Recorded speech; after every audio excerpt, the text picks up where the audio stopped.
Kristen, abang seorang Muslim. Tapi meskipun demikian, bang, saya ini adalah orang yang sangat mendalami agama Islam. Bahkan saya sarankan kalian berguru kepada saya. Ya, nah sekarang saya tanya, bang, betul tidak bahwa setan bermalam di hidungnya orang Islam? Tunjukkan teksnya. Baik, saya Tunjukkan bacakan teksnya ya, kepada bang saya. ya. Baik, saya tampilkan lagi. Saya harus bolak-balik ini. Sebentar, tapi abang tidak pernah dengar ini? Pernah, Tidak pernah mendengar hadis Pernah ini dengar. bahwa setan Pernah. bermalam di hidung? pernah dengar. Pernah dengar. Baik, silakan bang. Tolong dibacakan. Silakan. Ya, tolong dibacakan.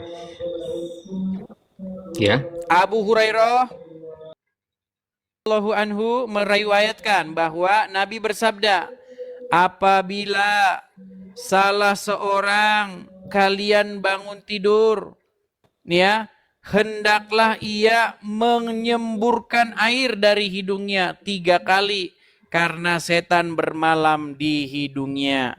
Ya, Nabi ya mengatakan nih, kalau orang muslim bangun tidur harus melakukan apa? Istinsar 3 kali. Istinsar adalah mengeluarkan air dari hidung setelah memasukkannya karena setan bermalam di hidungnya. Betul? Iya, benar. Jadi Anda sudah betul. sudah percaya dengan Muhammad bahwa setan bermalam di hidung Anda? Iya. Iya, percaya. Nah, begitu. Baik, sekarang jadi tidak meragukan lagi hadisnya, Bang ya? Iya. Tidak diragukan lagi hadisnya, Bang? Tidak Iya, benar. meragukan lagi. Tidak meragukan. Baik, saya balik lagi kamera saya. Nah, jadi Bang, jadi Anda pagi-pagi membersihkan, Anda pagi-pagi menghirup air membersihkan lubang hidung. Iya. Nah, besok setannya balik lagi tidak, Bang? Iya, balik lagi. Balik lagi, bersihkan lagi, balik lagi, bersihkan Ya. lagi, balik lagi, betul? Iya, benar. Betul? Iya, benar.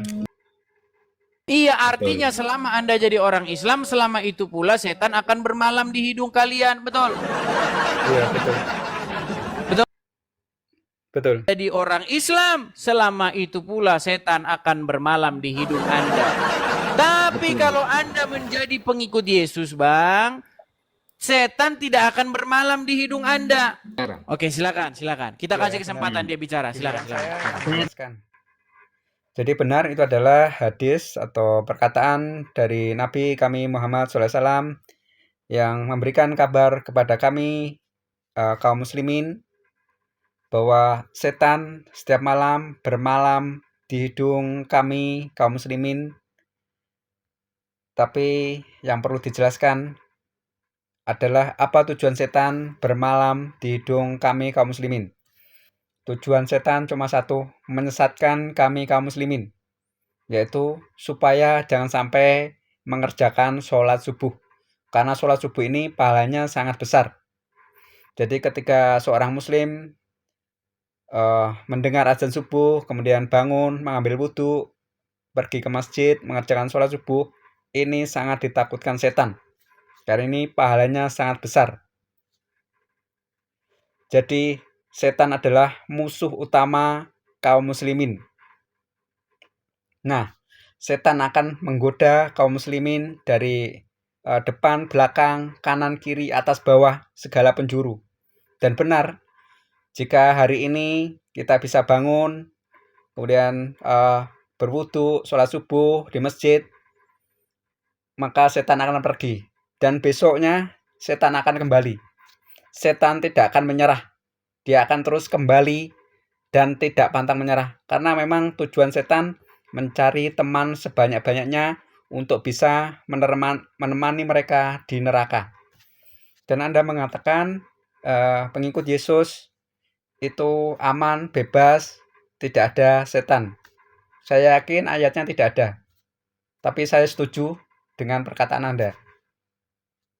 Itu memang tidak ada hadis, tidak ada ayat. Tapi saya setuju dengan perkataan Anda.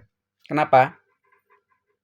Ingat, tujuan setan mencari teman-teman sebanyak-banyaknya di neraka. Nah, kenapa pengikut Yesus ini bebas dari setan? Jawabnya cuma satu. Pengikut Yesus ini sudah pasti di neraka.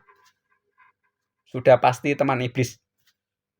Jadi, setan tidak perlu buang-buang energi, buang-buang tenaga, buang-buang waktu untuk menggoda pengikut Yesus yang sudah pasti menjadi temannya di neraka.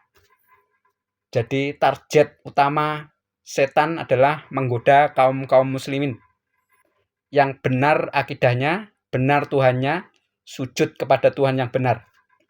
Jadi jangan sampai tujuan setan, jangan sampai kami kaum muslimin ini masuk surga. Nah, ini yang ditakutkan setan. Jadi itu kenapa setan hanya ada di tubuh orang muslim. Jadi setan tidak perlu bersusah payah, buang-buang waktu menggoda orang non-muslim yang sudah pasti menemaninya di neraka. Oke, itu penjelasan saya. Assalamualaikum warahmatullahi wabarakatuh.